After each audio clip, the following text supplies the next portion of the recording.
evening. Welcome to the February 25th, 2019 meeting of the Northfield Select Board. I call the meeting to order. We have a couple names listed under citizens for concerns, and then I'll open it up to general concerns. So, Bill, I've got you first. Thank you. Thank you. Well, I bring nothing but good news. I like that. The neighbors at home, our village project is humming along, and I want to bring you up to speed on where we are and where we're going the next couple of months. We're still looking at maybe 30 to 50 households to be our initial members.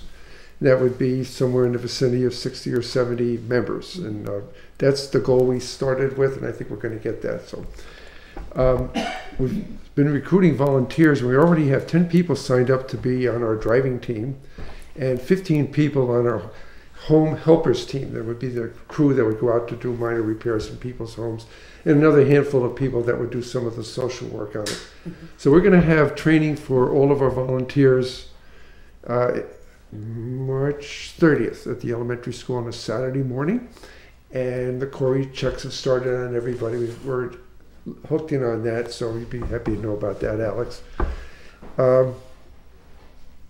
LifePath is having a big meeting on Wednesday. You might have seen it in the paper this morning. There's going to be all 10 of the villages in Western Massachusetts. We're all getting together at LifePath, and we're going to be sharing experiences. It'll be an all-day workshop, and we're going to have breakout sessions on different aspects like membership issues and call managers and insurance, and all the big issues that we all have to face here. Some of them are up and running, and they will have experience to share with us, mm-hmm. and others are like us, just getting ready to start, and others are just starting the baby steps, which I told you before, it takes about 2 years. Mm-hmm.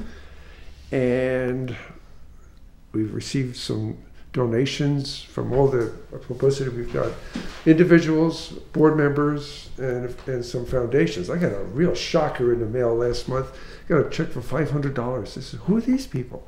It's the Shelburne Falls Charitable Trust. I said, why would Shelburne Falls give us $500? But yeah, we'll take it. Sign the back of the check and went in the bank right away. Yeah, And we're going to do a membership drive right after our volunteer workshop, which should be probably in late April, May, and then sometime, probably mid-June, will be our first big kickoff meeting. It'll be right here in the town hall. We're going to do it downstairs in the senior center, and then go outside and flip burgers and feed everybody, and maybe get a beer permit from you guys for the day, mm-hmm. which would be kind of fun. Mm-hmm. And that'll be our big kickoff. So then we'll actually go operational probably the 1st of July, which would be the beginning of the fiscal year. So the membership dues would go from then to then. So we're still looking at dues of about a little over $10 a month, about $100 a year, and we'll give scholarships for mm-hmm. People who have a hard time making that. But no one's getting in for free. At least $20. So everybody has skin in the game. You know what I mean? But it's. The response has been fabulous, and this is going to be a great thing for Northfield. We're going to look forward to. I'm excited. Going forward here. Is there anything we can do to support you? Well, you've done a lot already. I mean, the letter you wrote for us before was most appreciated, and just be a good audience for us and a cheering section. And I hope to see you at our big kickoff. Yeah, thank you. If people want to be volunteers for you, how do they get a hold of you? 498-5022. Call Bill. Yeah, and we'd love to have you on. Anybody that can fix anything or knows how to drive a car, we certainly could use you. I have one question for you, Bill. What's that? Would you perhaps in the future be able to see a community service incentive for the Pioneer kids? Oh, absolutely. From the beginning, we thought this would be multi-generational. Yeah. But we hope that we're going to be able to bring in the Honor Society and the Boy Scouts and the Girl Scouts and Big Brother, Big Sister. We've approached a lot of these organizations and said, when we're up and running, maybe you would help us with, like Big Brother, Big Sister said, well, maybe we can help you on, say, a Saturday morning, go to someone's home and go to the transfer station for them that can't go. Yep. Mm-hmm. Same after school, so yes, we very definitely want to do that. Great. Anything else? Good. Thank you. Good luck. Thank you.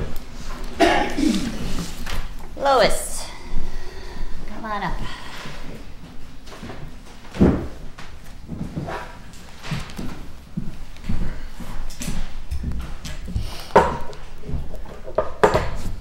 Hi. Hello. I just wanted to use this opportunity to let people know what's going on with a group of us from all the 4 towns in the Pioneer Valley School District. It's something that hasn't happened before. Many years ago, the finance committees used to have one meeting. I think that only happened 2 or 3 times. But this year, the select boards, the finance committees from all the 4 district towns have gotten together. We've had 3 meetings so far, so I wanted to let people know what's happening. This started in August when we found that some of the people from the state had been out talking with the school committee, and we felt as though, what about us? What about the town side of things? Could we talk to the same people? Could we get information? And so we asked them, and they said yes. We should include the school committee, though. And that's the meeting that was at Pioneer in the auditorium, and I believe you all went to that.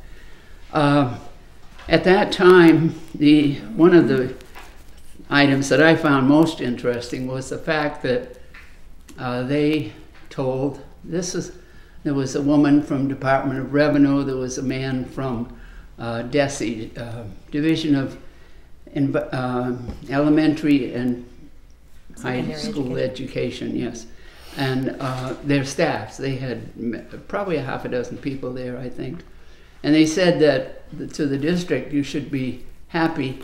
This district has funded you at 64% above the required minimum contribution, and that's a state formula they set for each town. The state average is 24% above that. So we've been generous with the schools. So anyway, the next meeting was in October in Bernardston, and that's when we made some decisions about what we were going to do and how we were going to arrive at what we felt that we could do for the assessment for this year. We went through that process and reported to the school committee, and each group has tried to get back to their own town and let them know. And then we had this meeting in January, right here in the Northfield Town Hall. There were, just to have an idea of how many people are involved in this, there were 27 people representing the 4 towns. They were the select board and finance committee members, 27. And at the October meeting, it was unanimous in the decisions. And so this is what we have proposed. We have told the school committee that we would recommend a budget as long as it did not increase the assessments over last year. We've said that they're going to do the borrowing, and they seem to be sort of controlling the borrowing, and that's passed through the state legislation. And they're telling us that they want to borrow for 10 years, and it's the decision of the representatives of the towns that we want it for 5 years.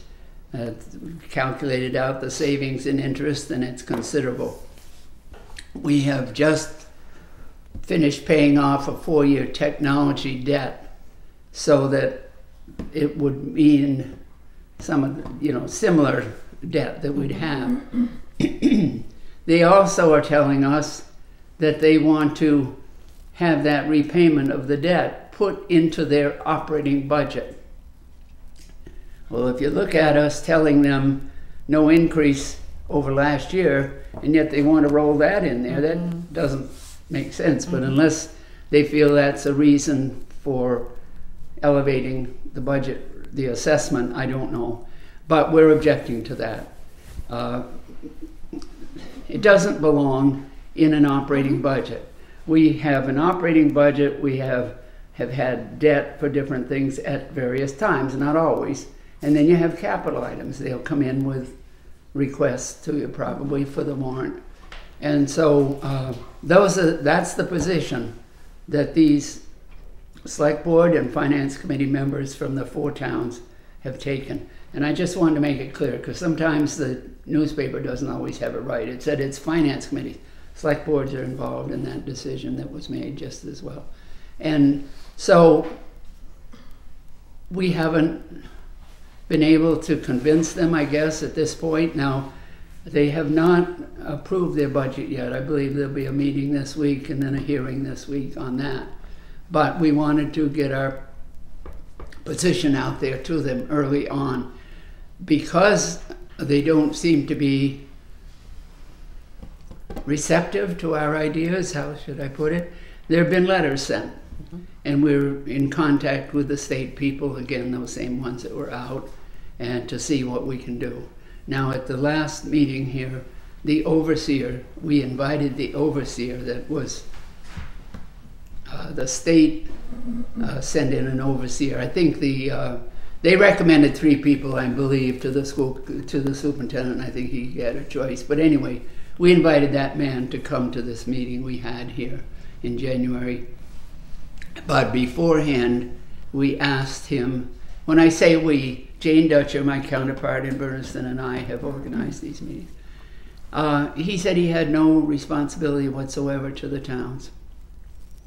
So he answered questions about things, but it's not, okay, he's listening to them and then hearing our concerns at all. So we're going to the state on some of these things. So I just wanted to update people on what's going on, and I think it's a great thing that we've got 4 towns working together on this year, and we'll hope for the best. Do you know if they're still talking about rolling the school lunch deficit into the borrowing?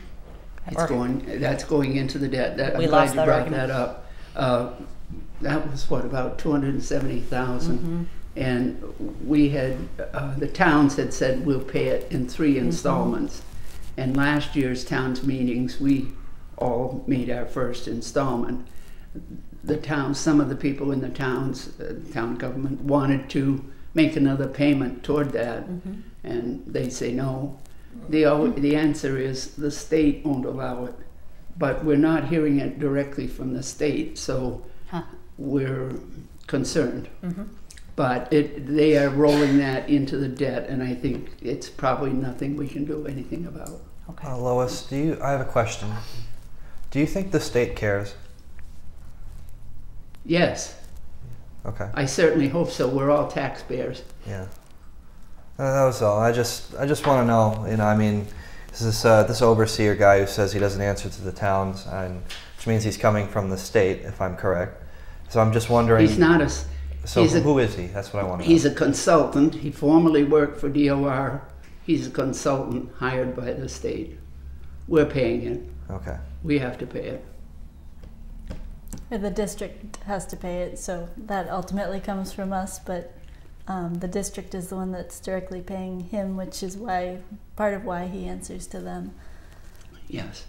And Julia's been a part of the Heart Committee, and you're taking some actions as well, questioning some of this that's going on. Your committee has, which is good. Right. We can talk about that briefly now. So it came out in the paper last week that the school committee has offered a 5-year contract to the superintendent, which the Heart Committee found surprising because we've been trying to explore possibilities for sharing services with Gil Montague and other things that might come into play in a couple of years. And given the financial straits of the district, we had expected to stick with the 1-year contract that the superintendent currently had, and then at the end of his year maybe review that and decide whether another contract was in order. But the Heart Committee did write to the school committee just asking for an explanation of what the process was, and I know that we would like to see a copy of the contract too, to see if he needs to, get licenses to make sure we can stay accredited and all that sort of thing. So we're eager to hear from the school committee on that. You're absolutely right. What you're referring to is the fact that here he is in his first year as a superintendent, hasn't been through a budget season yet, and they have given him a 5-year contract with 5% raises starting after the first year, 5% raises for each of the next 4 years. we can't give our town employees 5% raises. No towns can. Nor can we give the teachers. We've been telling them we don't have money to give them a raise. And this is their contract negotiations. Yes, that's going to be a fun meeting tomorrow night. So it's things like that that are causing some of these letters to go in. Yeah. Thank Thank you, Lois. Okay. Joan and Steve, I think we'll be talking about short-term rentals next time, but since you're here, do you want to come up and share some thoughts? Oh, I thought we were doing it now. But okay. We're I going don't. home, right? No, come on up. Okay. Nice try. What's all this about taxing our logging?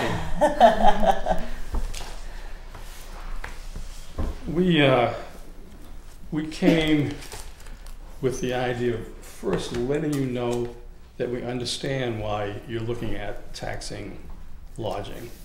I think it's happening in many towns, and the new law suggests that it's timely. But we'd like to talk about some concerns we have, some history. And basically, I've been in a number of public meetings where citizens have said, well, businesses should be paying more, they should be paying. And people who have sat in your seat have said, no, it's not a good idea right now. Basically, we're gonna do a quick history thing. You know, the campus closed 13 years ago now, something like that. Okay, so you got, what do all these names have in common? Peelers, Fairview Gardens, Art and Soul, Dollar Bird, Green Trees Gallery, the original, Coffee and Books, 2 bakeries, and more. Basically, that's the Main Street casualties. From our point of view, that happened because of a mill in a small New England town closed. The mill being the school. Mm-hmm. We have seen that is changing now. The ships that we've been waiting for 12 years to come in are coming in. The school, college will be arriving in September, but won't be up to speed until, you know, maybe 3 or 4 years. Moody Center, doing big programming, whatever, but spotty right now. You know, maybe more activity soon. Shell Bridge coming in as well. 2021. 21. So we're excited about that. Our new town administrator is a leadership that will hopefully be with us for a while.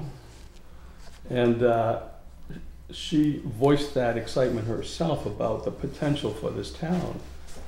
We see it again, we're energized by it, but at the same time, we ask that you go cautiously, slowly. We're it, folks. We are the lodging in the town of Northfield. There have been other false starts, or not even starts, and we believe that a destination town, a tourist destination town, has a lot of good options for lodging. That's what makes it exciting to come as well. So we're hoping that that will happen, but it's tough to make happen or not. What we've seen over the years is that most recently, a proliferation of Airbnb. So let me just really quickly pass out these here. You just pass them around. Could you point to the Airbnb's advertising in those books? I suspect not. You can't, because these folks, they could be our neighbors. If I offend anybody here, sorry. But they don't participate in that. They don't promote the area. Here's a Yankee magazine ad. to promote the area.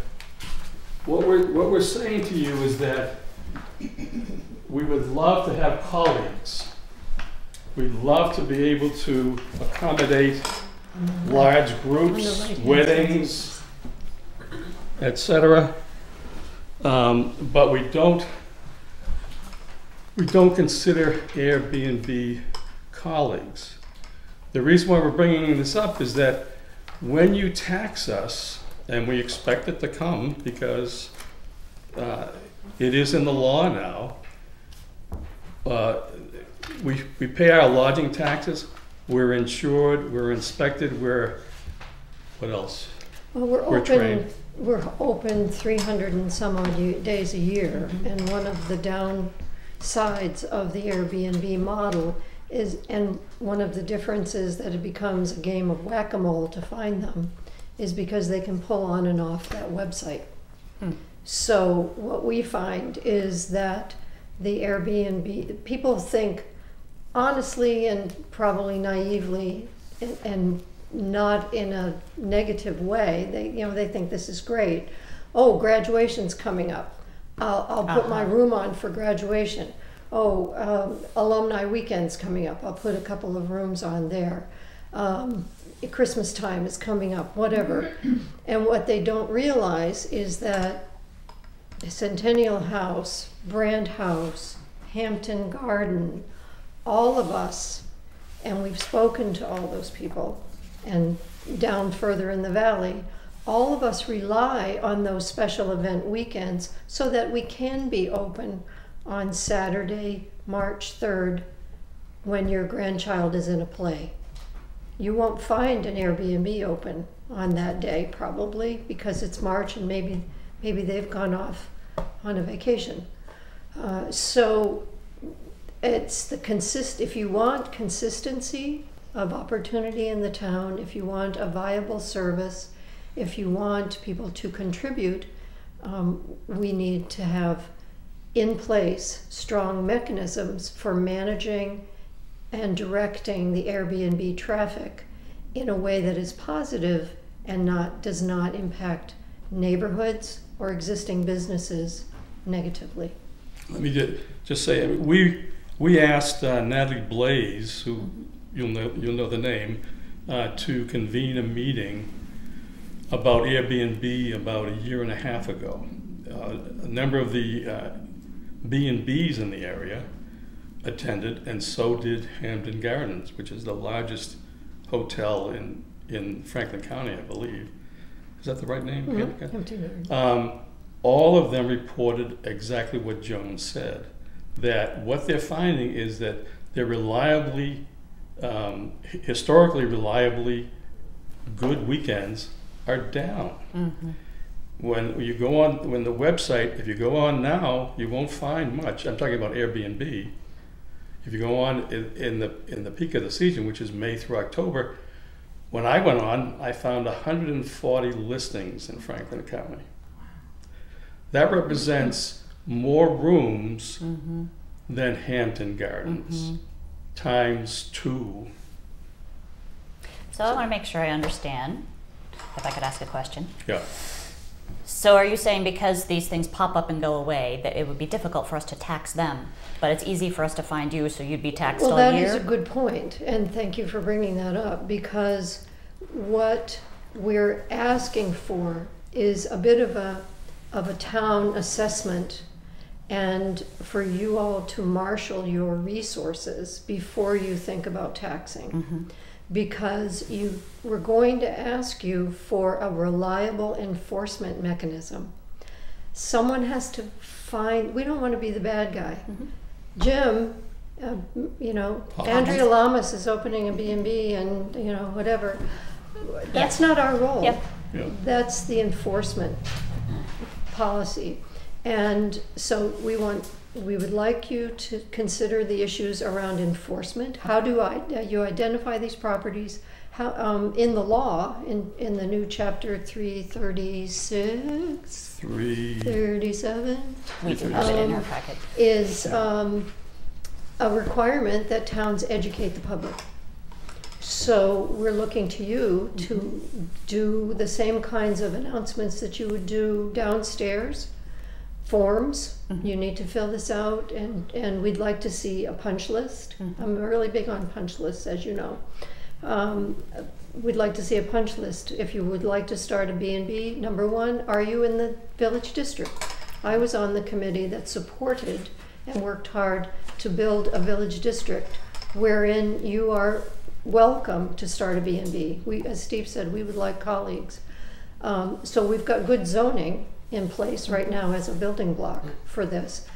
If you are in a neighborhood, you must go to get a special permit. Well, one couple has already done that, and they were in touch with us recently, and we've invited them to join the TABA. But I bumped into someone else on a commission here in town whose work touches upon food and safety, and that person wasn't even contacted when their request for a permit came up. So what about food? What about, and there has to be a real honest discussion. They just can't check it off and say, oh, we're not serving food. That's unrealistic. The state health code says that a B&B guest can't come into the owner's kitchen. And yet there are people who think, well, I can just let them use my kitchen. And that's not allowable under the health code. So fire and safety. If Mrs. Smith rents her son's room out on Airbnb when her son is at college, does Skip Donnell know that? Because if there's ever an incident, he's going to need to respond, and it's going to have to be known by the firefighters. Oh, they may have someone upstairs, so we have to get that person out too. So there really should be a punch list. There should be a real solid and serious emphasis on enforcement, not just, gee, I can't do something about that. And then insistence on following the rules. We're very visible, and we believe that and Steve mentioned quality, and we welcome quality options as colleagues. Well, quality means safety, it means following the rules, it means everybody on a playing field. And if that doesn't happen, then the taxing of us alone is making that, the term with Airbnb, the level playing field is even worse. Right. So, we hope that will be part of your consideration when you Thank you. when That's you a lot of decide. things I hadn't thought of. And I know the COG has a workshop coming up. See if I can make it to that. Oh, good. Great. Thank you both. Thank you. You're welcome. Can I have those back?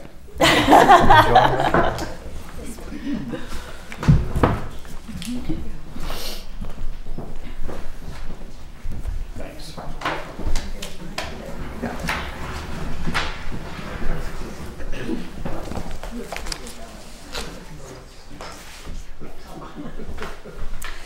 Do we have other citizens' concerns? Come on down.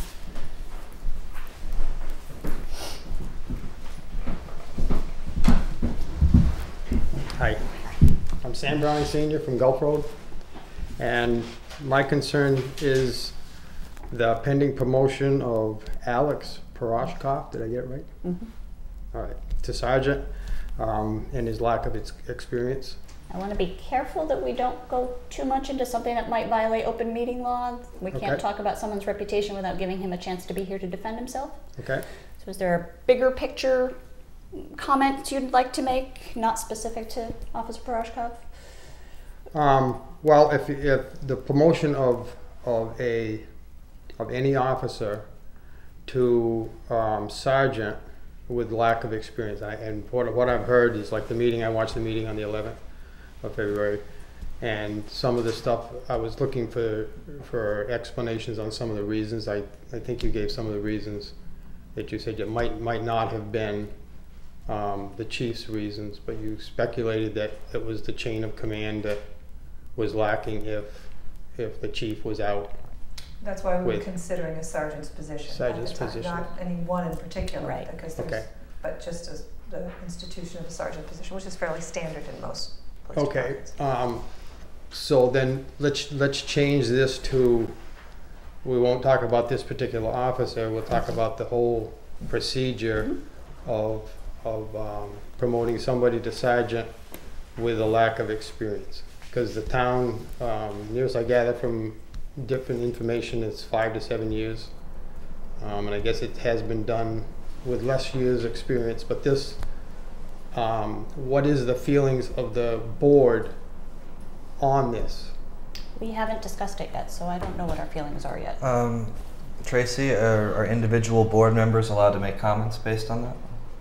Yeah, as long as you stay away from the individuals. Stay away from the name. Okay.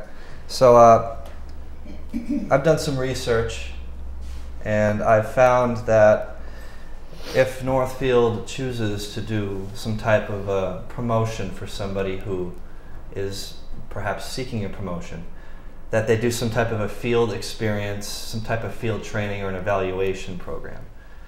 Make them the officer in charge, you know. Let them prove to the town that they're capable of doing this position. Something like that.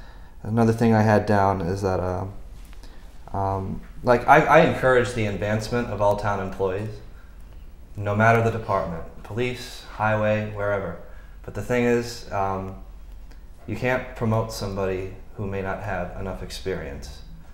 And, you know, we're not going to say any names, but you need to have experience to do a sergeant's position. It is a position that you are required to know more than the standard officer.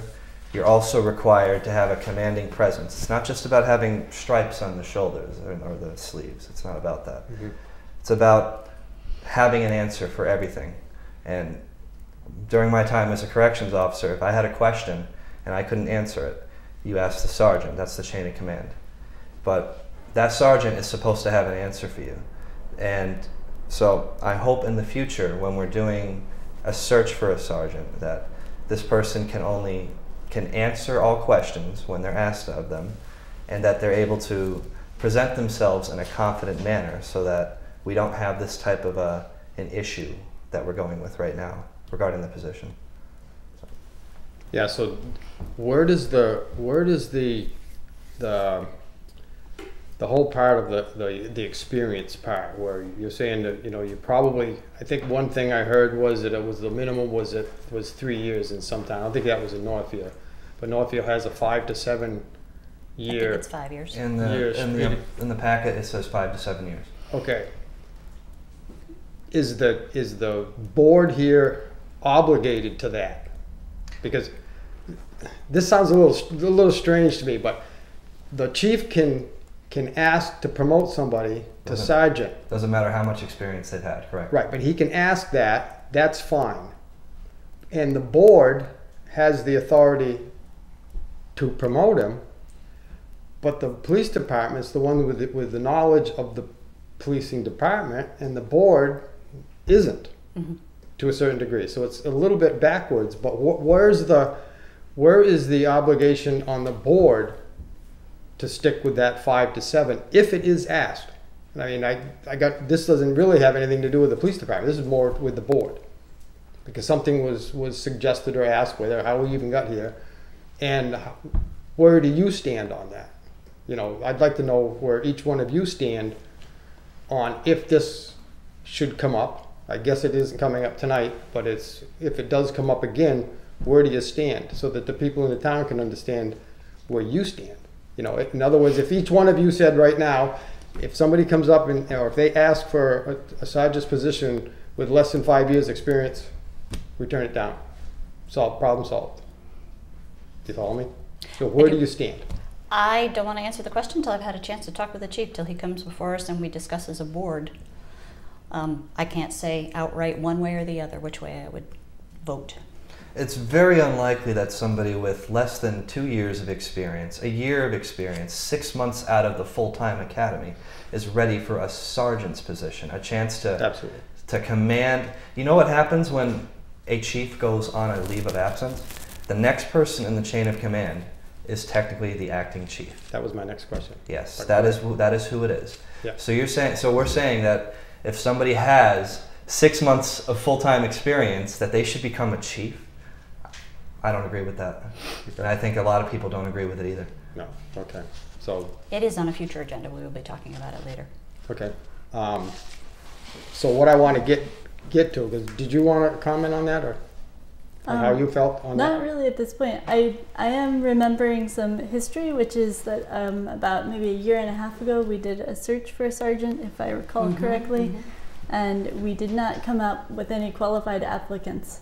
And so at that point, we started putting a patrolman through full-time academy, kind of with the hope of eventually promoting him if we weren't able to find a qualified sergeant. So that's a little bit of history, but I'm not sure. What happened to that person?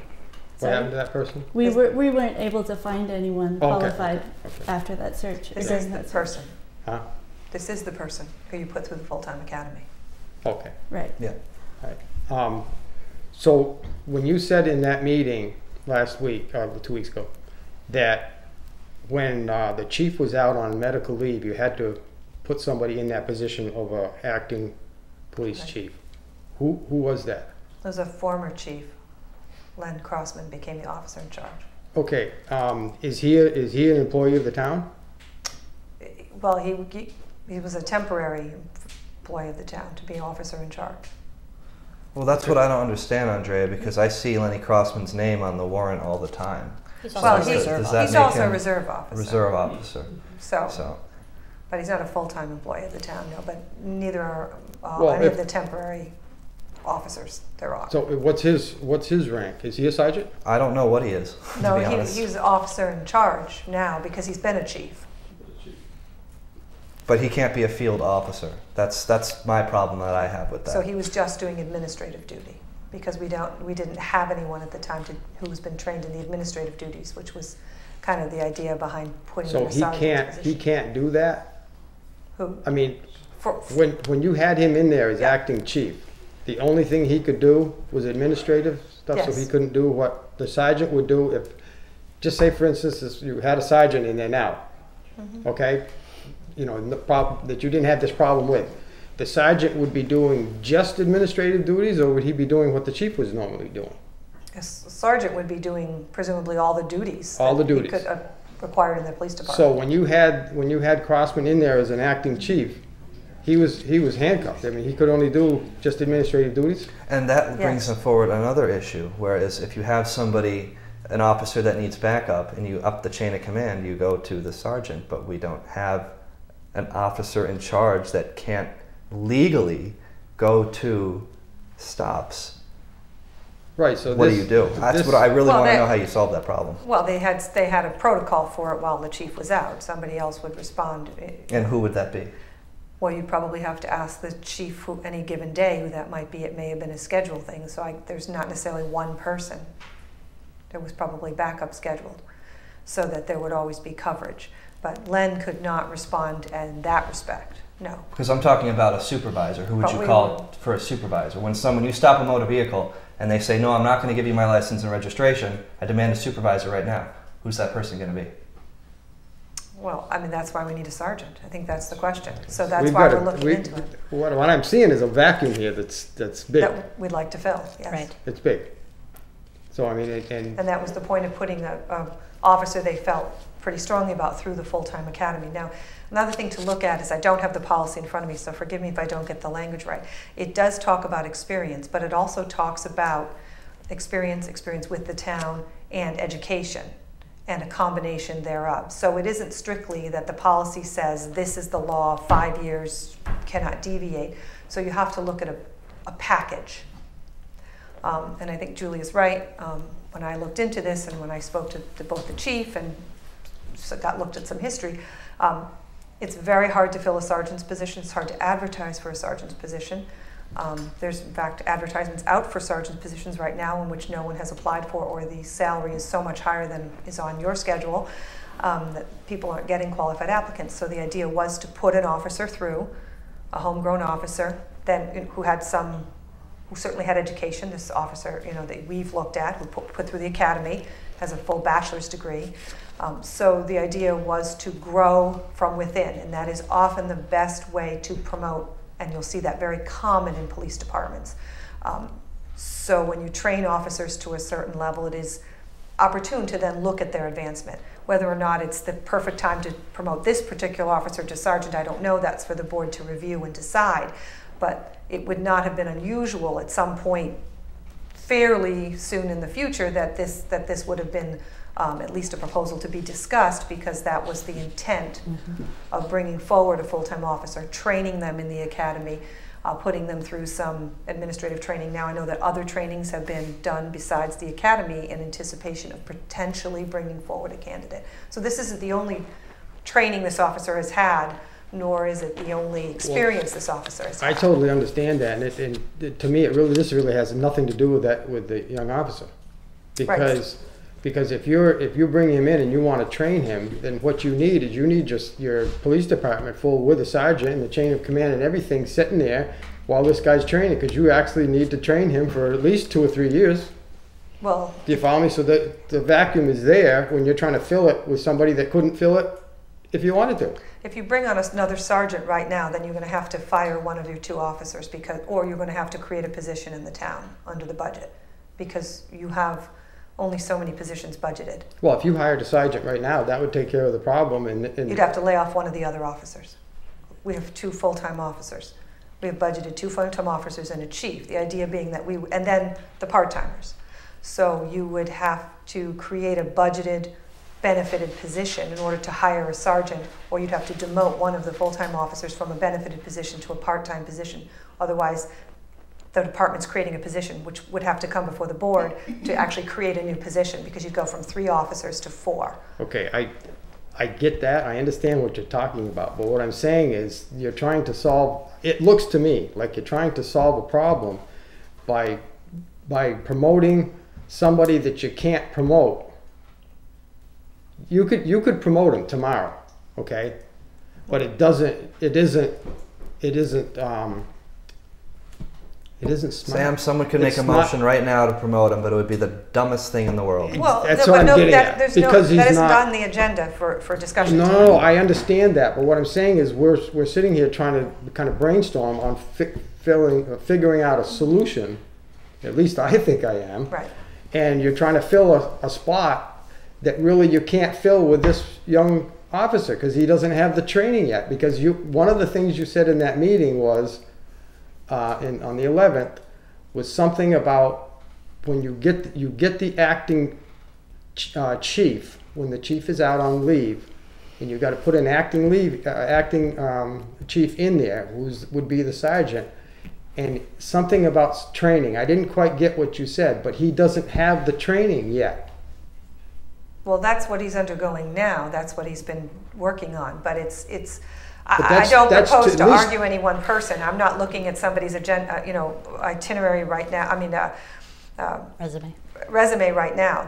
First of all, that's for the board to decide. I'm not putting anybody in. And second of all, they have to wait till they have that matter before them, and that matter's actually right for discussion. I totally understand that. But that's why I'm talking about it now, so that when it does come up, maybe the problem can be solved before it even comes up. So I hear your concern, Sam. We'll definitely look at the experience that officer has and our other options, but it will be on a future agenda. At this point, I want to get us moving on with things we do have on the agenda. Are both of the full-time employees that are in there, are they both young or inexperienced? I think we only have 1 full-time officer. Where are we getting? Who are? Chris Miner is the other full-time officer. But has he been through the full-time academy? There's a difference. I'm not sure. I don't think he has. So neither one of them. So he's a part-time officer. Time out. That's okay. Yeah. This will be on a future agenda. So we have 1. We have 1 full-time officer. Thank you. Any other concerns? Okay, thank you. Okay, warrants. I move we approve the February 12th payroll warrant of $36,170.95. Second. February 12th vendor warrant of $28,581.33. The February 19th payroll warrant of $23,992.83. And the February 19th vendor warrant of $1,615.07. Second. No. All in favor? Aye. And I move we authorize the town administrator for the signature she had to do on the February 19th warrant. Second. All in favor? Aye. Aye. Okay, we didn't have any interim select board meetings. Meetings attended by select board members. I don't think I've had any. Had a sewer commission meeting last week. We're moving along with the plant. We have water, according to our chief plant operator, that is cleaner leaving the plant than that of green fields. So this is good stuff. So we're doing good. So that's all.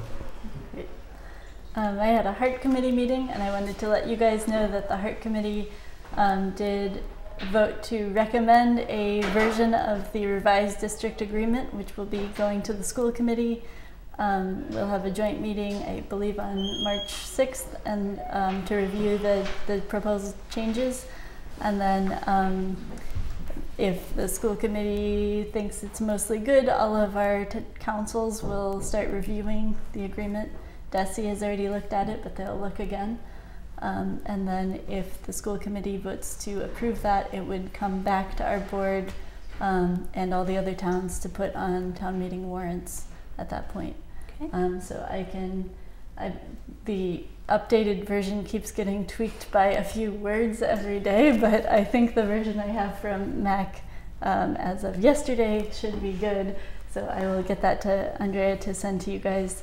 And I think as soon as we, actually possibly now, we can be posting that on the town website so that people can look at a side-by-side version of the, well, you'll see the marked up version that has the old district agreement with sort of red lines through it and red new text, and then there's a clean version that you can read that doesn't have all the crossings out.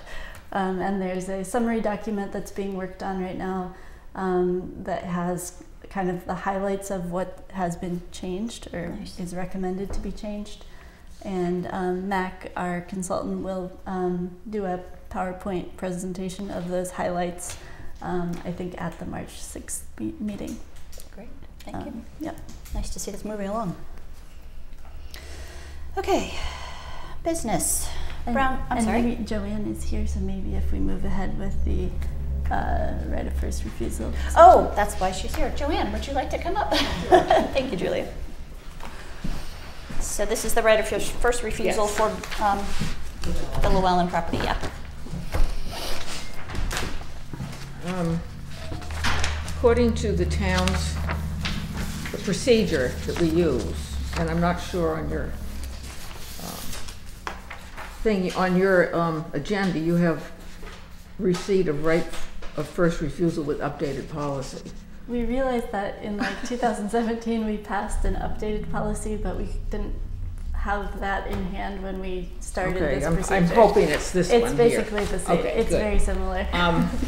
The open space is serving as the coordinating committee among the town response for this right of first refusal. And we scheduled a meeting, organized a meeting to hear recommendations and ideas from specific committees: Conservation Commission, Planning Board, Assessors, Open Space Committee, Agricultural, and Historical. Now this pertains to Bill Llewellyn's application to remove the Chapter 61 and install a solar array at his place. It was very interesting to hear about this because this solar array is going to be 10 feet high. I mean, it's going to be located 10 feet high, and the panels, according to Bill Llewellyn, are transparent. It will produce electricity on the top of the panel and on the bottom of it, underneath the panel. He will be able to grow crops and graze animals underneath the panels. So we had a meeting which was postponed from the 12th to the 19th and received responses. And do they all have this? So you all have the response. Plus, what you didn't get was the memo from the planning board. I realized that nobody sent an email to me and said, where's the memo that you mentioned? But it's here. We can pass that out. So the recommendation from the coordinating committee and from the people there that there's no interest in the town to exercise its right of first refusal. So we were pleased with the, I would say overall pleased with the plan, and particularly the Open Space Committee was very pleased that it was not going to remove agricultural land from farming, which was a big concern. So. Thank you. And I think that part of it, this is the procedure that you're using. So did you have any questions about the procedure or change while I'm here? No, okay. Okay. I would say only that the Recreation Commission would like to be added to the people here. because they're always looking for parcels for parks, so Okay. that's it. Any questions? I don't think so. It worked very well thanks to Andrea, who helped us through the big storm when we were supposed to have the meeting. Figure out how to postpone the meeting and yet let everybody know. Yeah, Right. It was difficult, but we did it. Thank you, Joanne. Yes. I move that the town not exercise its right of first refusal Put that with your- for the parcel of land situated on 50 Upper Farms Road in Northfield. Second. Any further discussion? That one. All in favor? Aye. Do we need this to be notarized? Should Dan can do it. He doesn't want to watch us. he Can can watch you watch us on on TV? Oh, there you go. He's probably watching us right now. You're recording the highlights.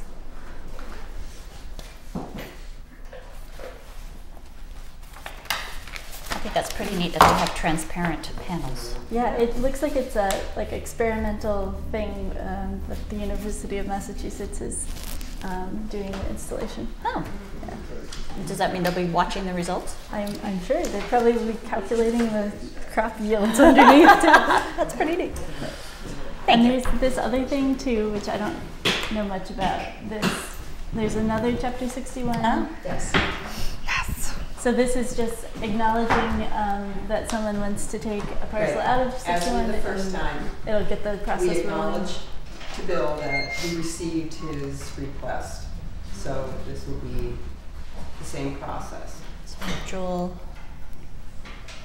And it doesn't have the street address, but that's It's 19 Four Mile Brook Road. okay. Oh, there it is. Okay, so we just acknowledge that we signed this. We don't need to vote on anything. Not yet. Okay. Okay, go ahead.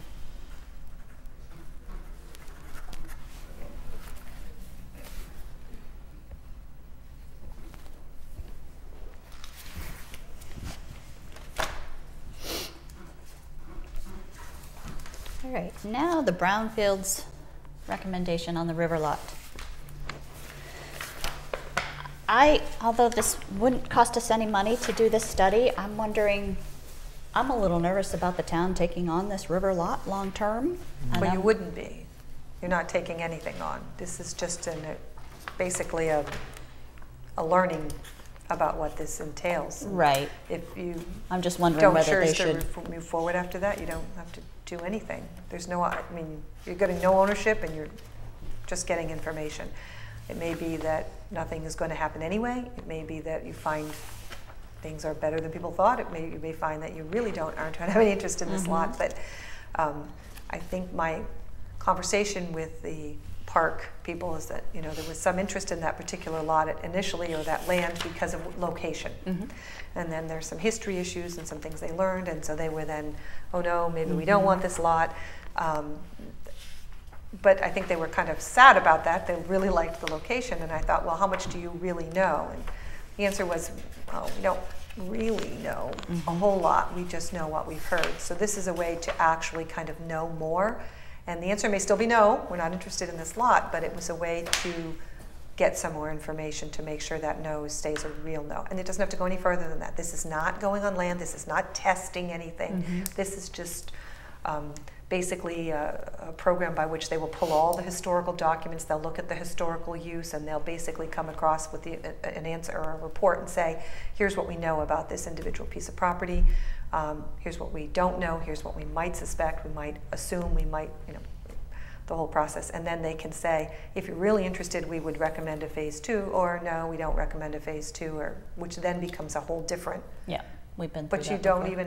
you don't have to do at all. I'm just wondering, I mean, even regardless of what comes out there, let's say it wasn't that bad, we'd still be on the hook for the twice annual monitoring and all the No. other things in the DEP that they're registered on the deed, aren't they? You're not taking ownership, you're just getting a report. Well, but even if the report came back relatively positive, and so then a decision would have to be made about whether we wanted to acquire the land or not. Well, yeah, that's a whole nother discussion. Right. This is nowhere near that level of Yeah, discussion. This I'm is just wondering whether it's worth even going down that road if we know now that we don't Right. want to pay for that Right, monitoring long term. And the question is, this report would tell you what that is, I think, is the answer. What does that entail? What's there now, and what would that entail if you were to even consider it. Who's paying?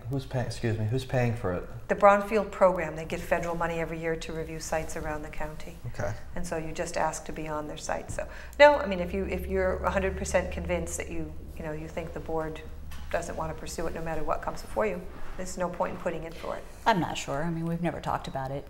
We haven't. It's been something that I've been on the park committee, and we've talked about this parcel on and on and on. But it seems like as I've sat on the park committee, the more I've learned about this parcel, the more I've wanted to back away. And so I voted at one of our January meetings, I think, that I would prefer to not pursue this parcel.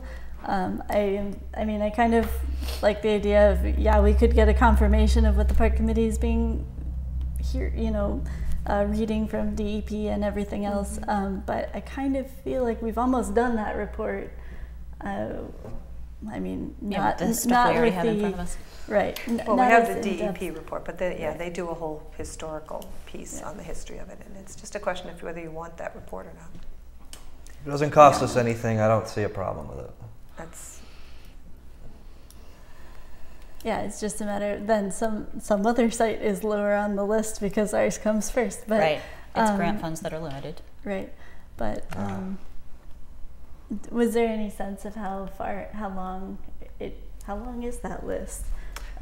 No, I didn't get any sense, and my understanding is, there's money allocated differently, so you're not going to bump some phase 2, like this is for phase 1 studies, this is for phase 2 studies, so it's not like you're going to push a phase 2 off. What is on the list for phase 1, I don't know, which is a different, obviously there's different studies. I think there's even a phase 3 when people really, but we're not even considering that. So it's up to you. You don't even have to do it today. You can think on it. There's no rush on this. I don't think the funding comes through till like May. At this point, so you don't even have to make a decision right now.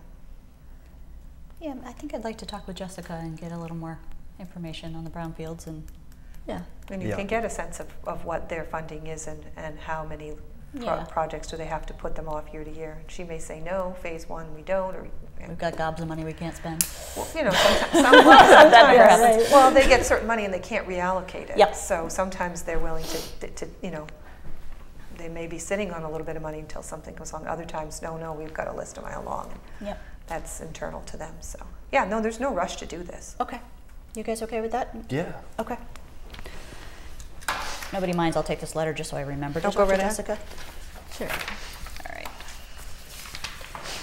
Okay, surplus highway equipment. We have a whole list from Tommy.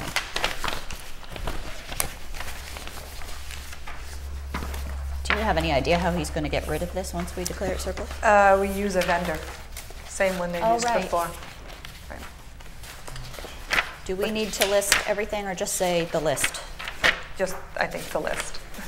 You don't somewhere. have to. It's on the first page. Sorry. Thank you. It's in the packet. No. Oh, right there. Okay. Did you guys have any questions about it before we voted surplus? These mostly look like small things like chainsaws and line trimmers and welders and things. There is a truck, a bucket truck, an bucket old truck bucket down truck. here. Do you know if that's the Trailer. one they share with Gil and? No, I think this is a different one. Okay. An older one that is out of use. 1955? Or was that No, 2000. 2000. Okay. 2000. So it's 20 years old. And a road widener. That's that scrapey thing. It's a trailer. A few things. I move we vote the list provided by Highway Superintendent to be surplus equipment. Second. Any discussion? All in favor? Aye.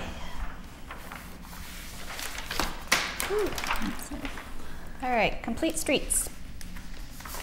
That hasn't changed since the last time we saw it, right? Nope, I've had no one come forward and make any comments. Nobody seems to have any concerns. That basically it's ready for you to vote, and then the next step would be to submit it to the state for approval, and then we wait for any comments from them or changes. I think we are all pretty much in agreement. Last time it looked okay. Yeah. All right. I move we implement the complete streets policy as written here with the February 25 date. Second. All in favor? Aye. Oh, we do have short-term rentals on the agenda. Yes, it was there. I'm so sorry That's to the fine. Stoyas. Do you Didn't guys keep want to on. talk more about it tonight? And then we can go back and think about it, but do you have any thoughts at the moment? I need to give it a read and go over that. I didn't have this for very long, so I'd like to spend more time reading about it. I'm also just would like to point out, I don't know how many rental rooms they have. I was wondering that because they're It's exempt if it's exempt. 3 to 4. Right, down to 4 3. if it's a bed and breakfast establishment, 3 if it's considered a home, bed and breakfast home. Yep. I think they have more than that, but I've never actually. So they're actually toured exempt the from the place. taxation. They It's might right in the not be. They first. might be in the 4 category. They've got a pretty big house. Yeah, but still, it's 3 or 4, I think they're exempt. But if they have 5, they're not, Right. which they might. We 4 can- or more. It's only if they have fewer that they wouldn't be exempt. This is only actually aimed at Airbnb where you rent 1 or 2 rooms. No, I think the tax would be anybody. The Short-term local option rental. tax. Applicability, short-term rental of no more and excluding hotels, motels, lodging houses, and bed and breakfast establishments 4 or more rooms. Not included in short-term rental is bed and breakfast home defined as a private owner park with up to 3 rooms to let.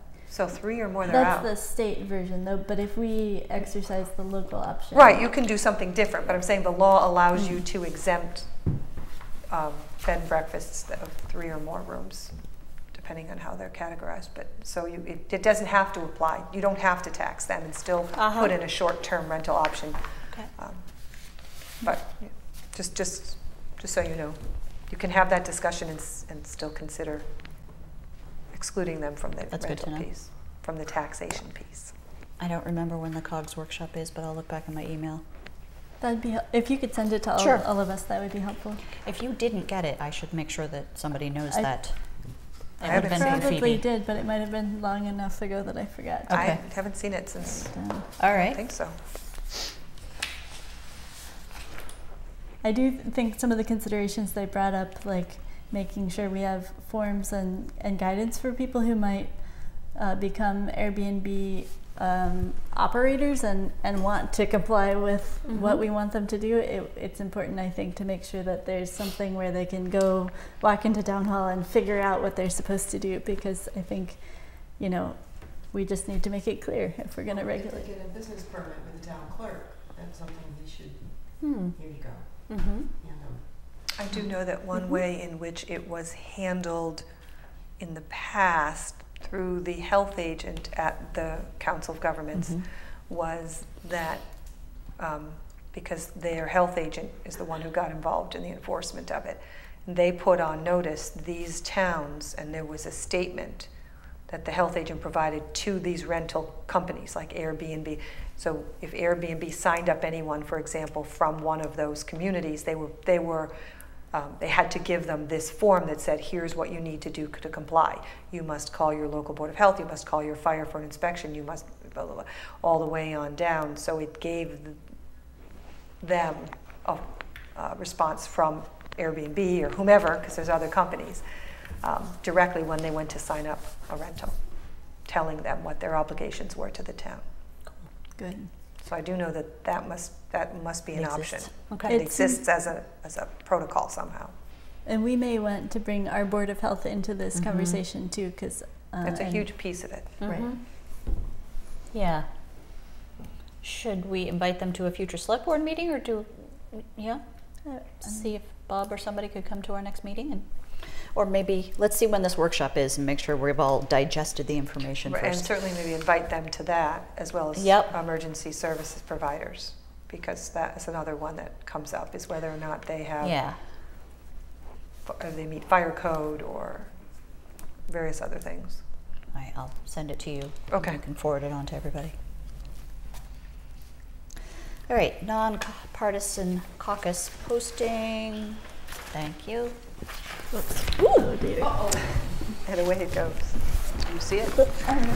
She's got it. She's going under the table.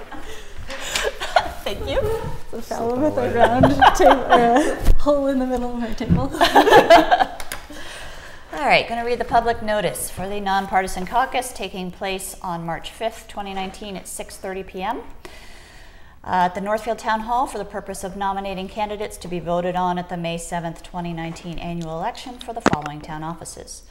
1 seat for the Board of Selectmen, a 3-year term. 1 Board of Assessors, 3-year term. 2 Board of Health, 3-year term.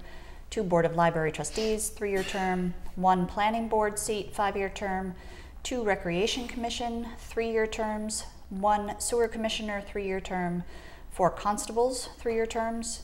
1 Board of Trustees of Veterans Memorials, the veteran seat, 3-year term, and also the Board of Trustees Veterans Memorials, a non-veteran seat for 3-year term. And I think that's all I have to read. So I move that we sign the, what do we call this? We sign the public notice for the caucus on March 5th. A second. Any questions? All in favor? Aye.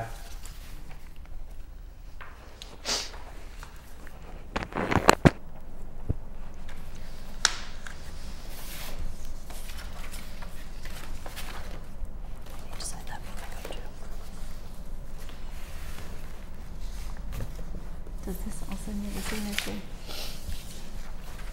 Oh, later. Yeah. Direct deposit policy.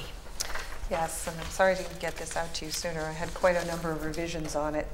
To have one of those. This is for you to think about. Well, hopefully we've been working on this for a while, so to do more than think about it at some point.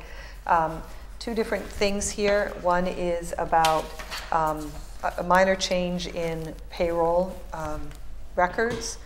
Right now, our current policy says each department shall submit to the town accountant a regular pay schedule. That would change to the treasurer. The treasurer will be doing payroll. So that's just a change in the personnel policy. The second change in bold in the larger paragraph would be the direct deposit clause. And that would be by April 1st. They will be getting a memo if these policy changes are acceptable to you in their next pay sheet. Now, they've already received, I've met with several groups. I have already reached out to Fire and EMS. I haven't met with them yet. I'm hoping, I haven't heard back from them about attending like their monthly group. That group, they get paid once a month, so it's not, you know, certainly the 2-week thing isn't important to them. They'll stay monthly payroll, but the direct deposit piece, you know, would be applicable to them. So I'm hoping to get a response from them about talking about that. Having put it out,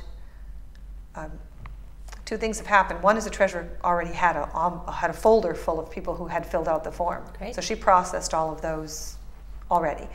Then she put out the form and got back even more. So she figures she's above 60% already of people who are doing this voluntarily. Others just, you know, haven't filled it out or may have questions, and so I'm trying to reach out to each one of those groups to make sure. I have received questions, I have met with groups, and I think most of the time after we meet and we have the discussion, it becomes pretty clear why we're doing it, and I haven't gotten any resistance after the fact, when I've certainly said, please, you know, even if you don't want to do it in this setting with a group of people, come to me individually. We're willing to talk about it if you have some particular reason why this wouldn't work for you. Nobody has availed themselves of that opportunity, and I've certainly tried to make it as open as process as possible.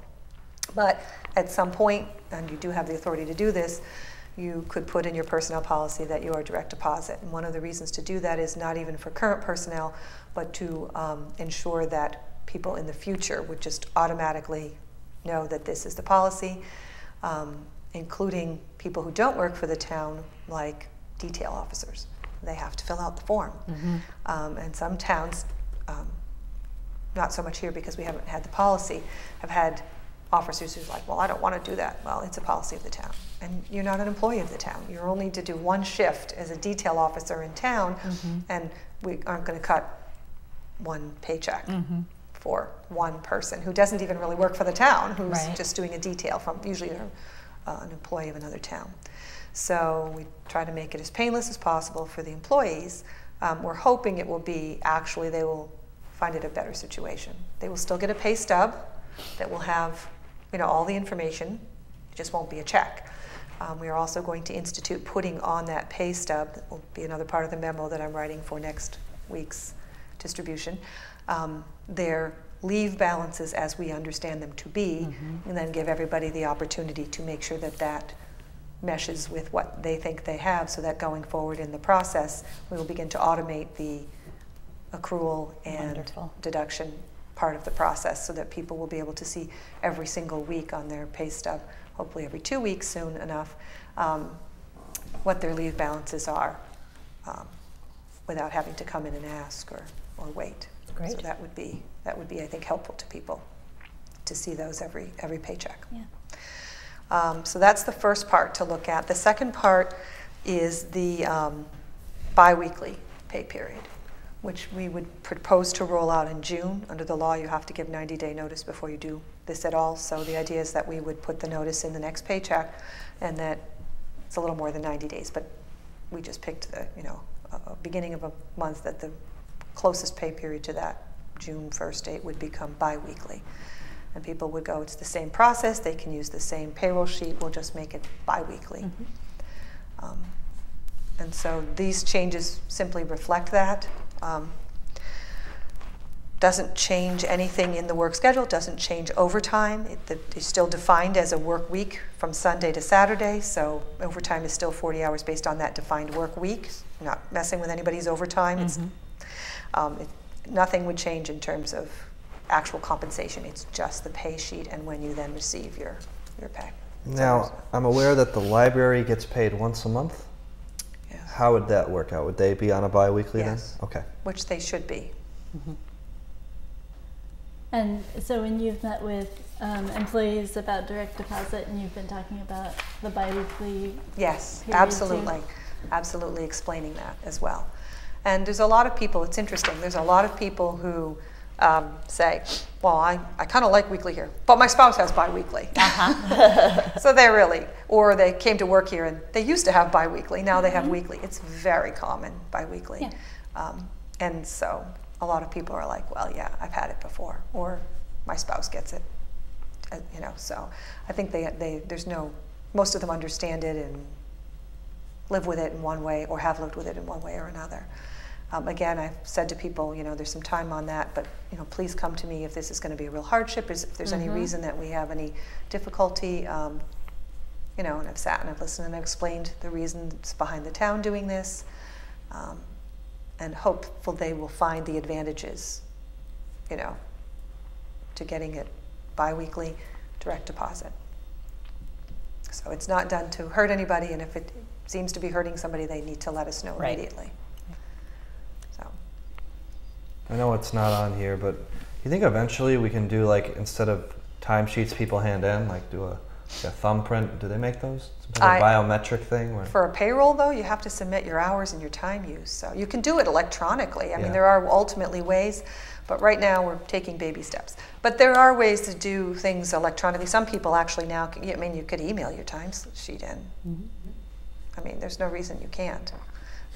Certainly departments that aren't necessarily on site, especially if you can scan them. Yep. Scan them and email the whole thing in. She doesn't care how she receives them. Yep. That's not a problem. And just so people know, we're not outsourcing payroll. The treasurer will be inputting all the payroll data stays here, nobody's private information leaves, nothing changes in that, and I had to make that very clear to people. We're not just sending your timesheets away. All of that data remains in-house. We're still responsible for every part of that. All they're going to get is basically a report from her, and then they will do all the computation, and they will track all the details for ultimately for tax purposes, both our tax responsibilities and employees, and then a report comes back to the treasurer. So she will have the report before any button is pushed to just pay people. So she will have a report that says, this is what we have, so that she will then be able to ultimately print off, because when it's paychecks, they're going to have to send them to us. But until we go to actual direct deposit completely, then she will print off the stub. They will still get their full report that tells them everything. And then the money will be directly deposited into their account. Any bank, any account. There's no limitation on that, because they can set it up with any bank or credit union. Yes. And you can do multiple accounts. If you wanted to put one in some savings, some in some checking, she can do multiple accounts. You can you can do it that way. If people are concerned about bi-weekly, they can put half of it in a savings account and half of it in a checking account, and then next week they can take their money. So, Do you know what payroll program is being used? right now we aren't. She's been meeting with Harper's. Okay. So that is the vendor that she's looking to use at this time. But she's been doing direct deposit, just that piece, with our current software. She can do that. She just has to do all the other pieces in-house. Do you guys want to sit on this until next time, or? I would like to. Okay. Yep, read it over, have any questions, and you'll see that the other stuff is all the original current policy. I'm not changing any of that language. It's only a couple pieces and then sections that we're adding to do this. Imagine there's many places left, maybe there are, that pay people each week. Yeah. I always thought bi-weekly was well, like some the places do, but only if you do direct deposit, and I know employers who don't send a pay stub. You have to go to your account and you have to open up your pay stub. Yeah, we do that. So you cut down on having to get out those stubs. So at that point, it's work to enter everybody, which is what we're hoping to kind of cut back on since we have. But if you have a full-time in-house processing person, well, you know, maybe you think it's okay to do a weekly payroll, but we have a part-time treasurer collector who's not only doing this, she's also the collector. So she has all those responsibilities as well as the other pieces of the treasurer, which is all of the vendor warrants and all the vendor bills and all the pieces that go along with all the investment accounts and the trust funds and keeping. So we're trying to make that work a little better. But some places, if they have a big enough staff, then I don't think they care so much if it's weekly. They just enter the data in and then money goes in your account, Right. report goes in your account. Like they don't deal with any paper at all. They don't even give you W-2s. You have to go online and get them. My kids. So we're not proposing any of that, just so people don't get confused. You're going to get paper receipts for and you're going to get a paper W-2. We're not proposing any of that. People don't panic. Thank you. Keep going on the town administrator update. Yes, I went to, the biggest thing I went to was the municipal aggregation implementation meeting, kind of to see where we're at and to see what some of the steps that'll be coming up. Been through a lot of it, town meeting votes, hired the consultants, the plan was made, you advertised it here, you put it out for public response, met with the DOER consultant. I did this whole process just in Buckland. So I've done exactly the same thing. In fact, many of the meetings were all the groups together. So whoever was involved from Northfield was on the same call that I was on, just because it's the same consultant. So all of that has been filed. So we're now at the Department of Public Utilities. The DPU filing is in.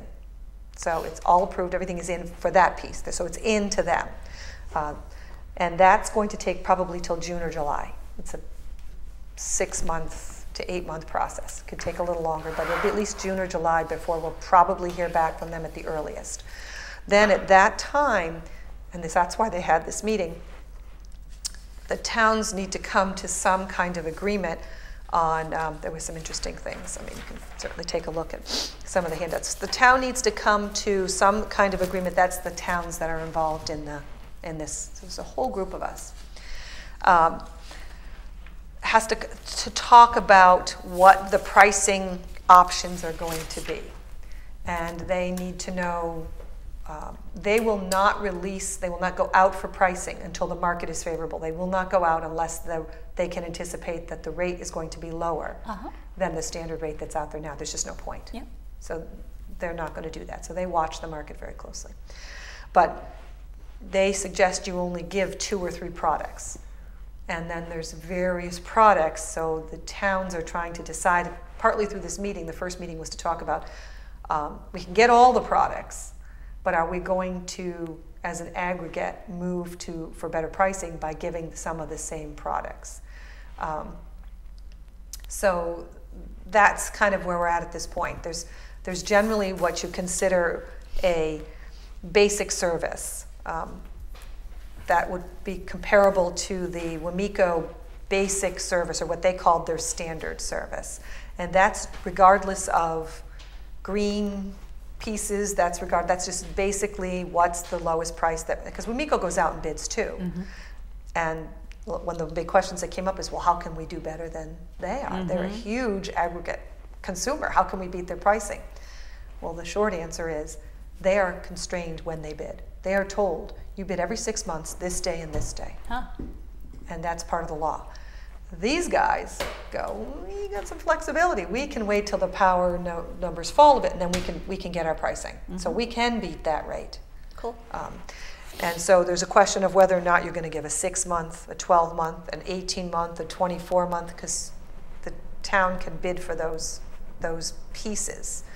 And then the town can pick whether they recommend some kind of standard rate.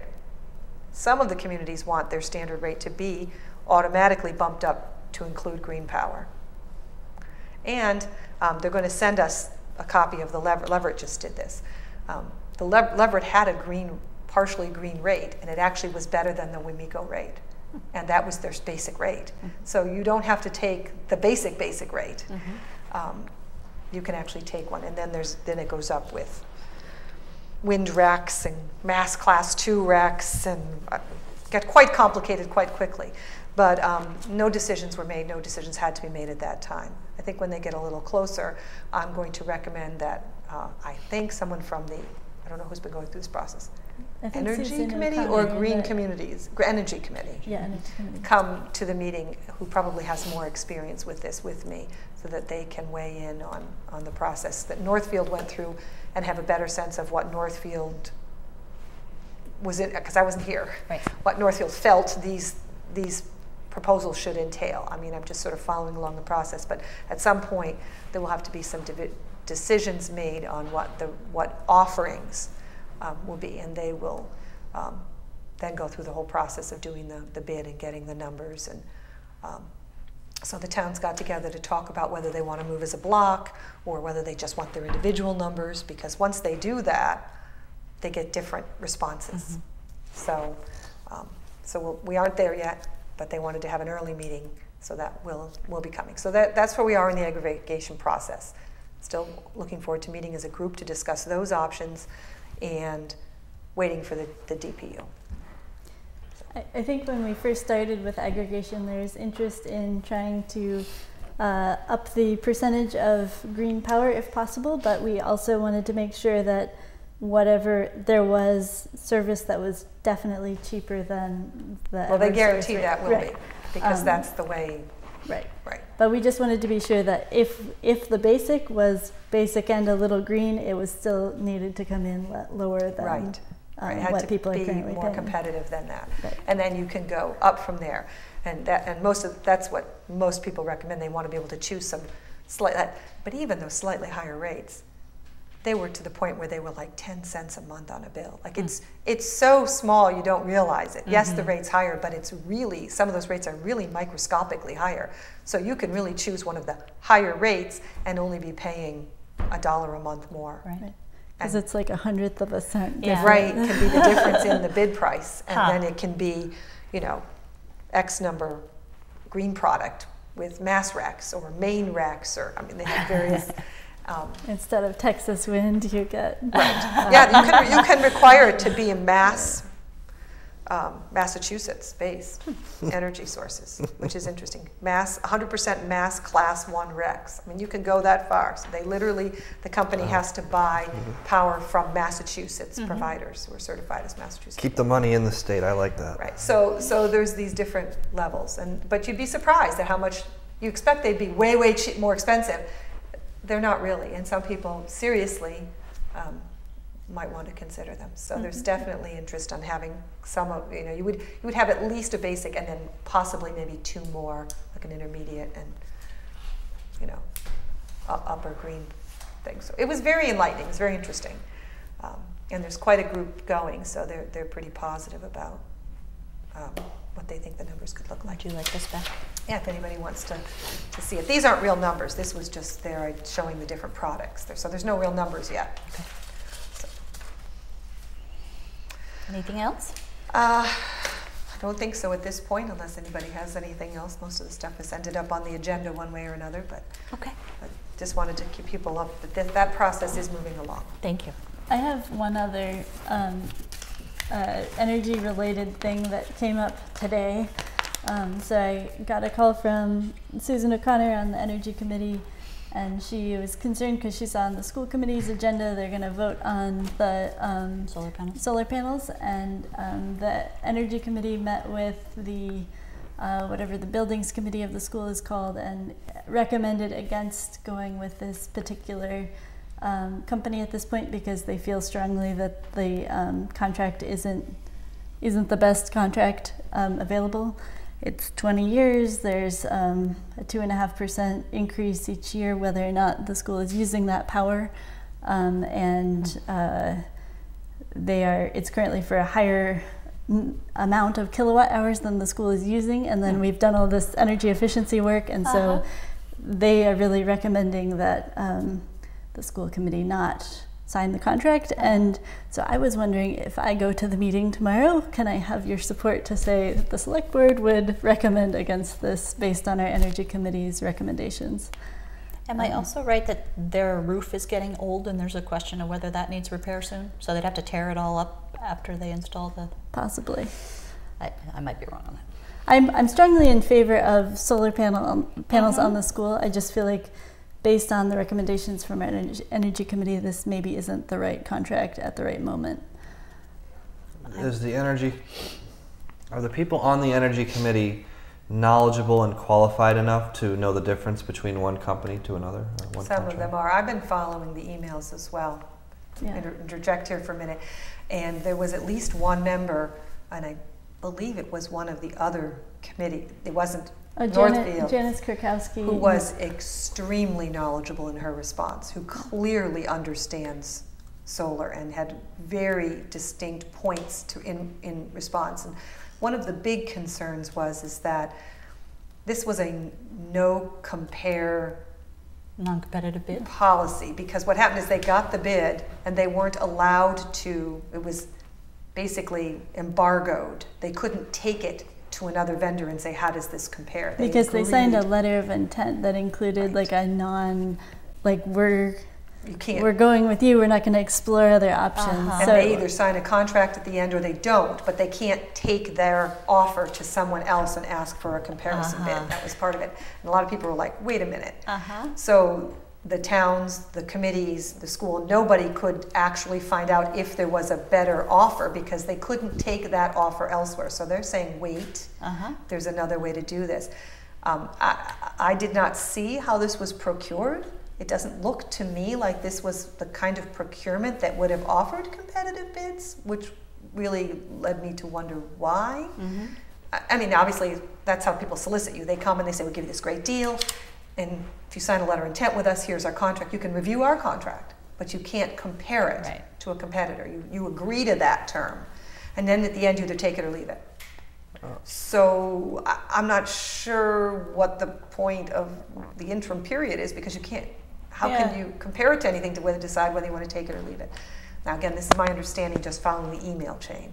And that's why I think the Energy Committee, it was strongly saying, this is not the process we would recommend, nor is this the contract that we would take at this time. And they had some very strong concerns about the energy levels that they would be tying themselves to. I think there was some question about whether they could transfer those energy uses at those rates to other schools, and I never saw the answer to that. Yeah, I haven't either. Is it the school committee that approved this current contract then? It's the letter of intent. The letter of intent they did, but there's no contract signed yet.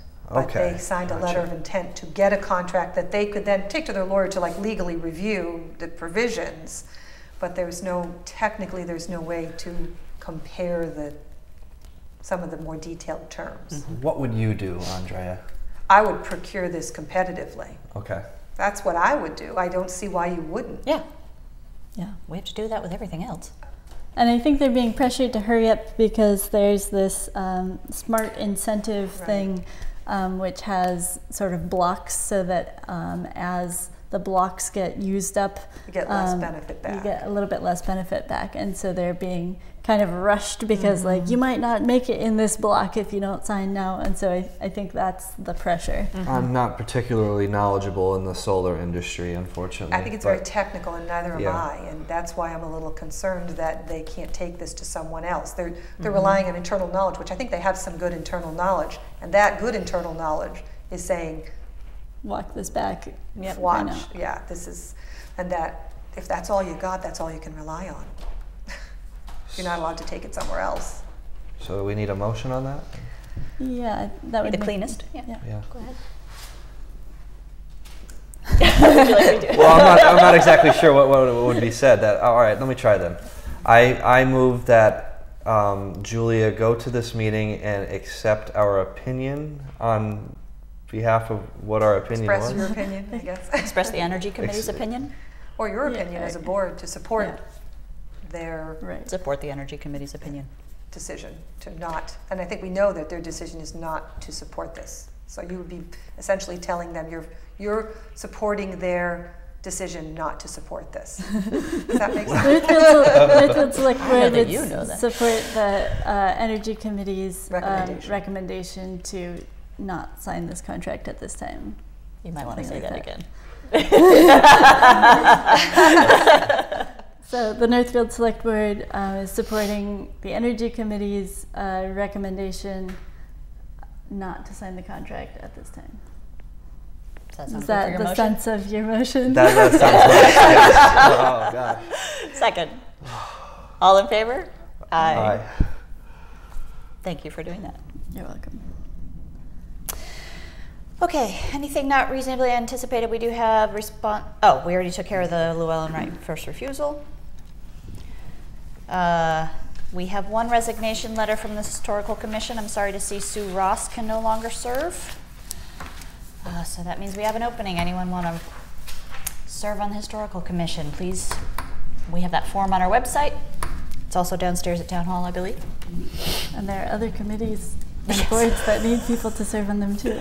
Yes. But also thank you to Sue for Thank you, yes. many years. No appointments tonight. We have a meeting schedule change for the Select Board. This is far in advance, but our April 22nd meeting will be April 29th instead. Thank you. I think we talked about that last time. Did we talk about that? Will be April. Oh, that's no problem. Anything to propose for next time? Okay, No. then I move we adjourn. Second. All in favor? Aye.